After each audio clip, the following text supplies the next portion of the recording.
পড়তে যাচ্ছ তো? দেখি লুকটা ট্র্যাডিশনাল লাগছে।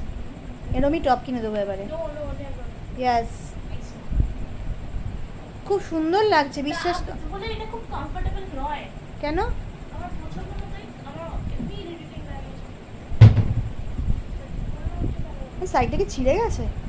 মনে হয় আগের দিন ও লাফালাফি করছিল না? ছিঁড়ে জামা পরে যাবি কেন? তাহলে চেঞ্জ কর। আর যেমন নিয়ে আসে। জামা নেই তোরা?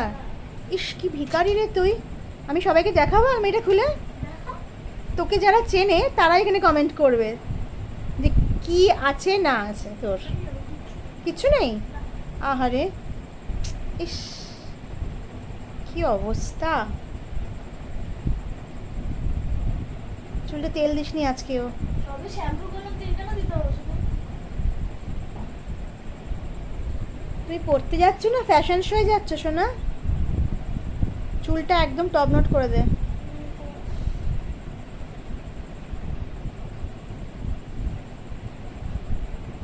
আজকে আমি তাড়াতাড়ি অফিস থেকে ফিরে এসেছি, তো এসে দেখলাম আমার মানে এত সৌভাগ্য হয় না, মেয়ের সঙ্গে আমার দেখাই হয় না, আমি যখন আসিও চলে যায়। আর আজকে এই কদিন এই কাছাকাছি যে টিউশনটা আছে সেটাই অবশ্য আমি তাড়াতাড়ি চলে আসি, চেষ্টা করি আসার, একদিন হয়ও না।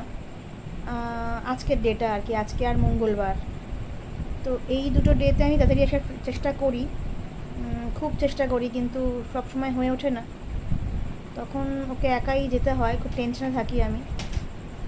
আজকেও একা যাবেই, আমিও যাব। ওই দেখো আমাদের ছবি তিনজনের, ছবিটা সুন্দর না বলো? বুঝতে পারছো ছবিটা?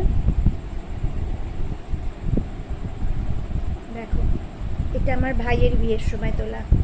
বাবান তখন কত মোটা সোটা ছিল দেখো, একদম হাবলু গুবলু ছিল, কি সুইট ছিল আমার বর আর আমি।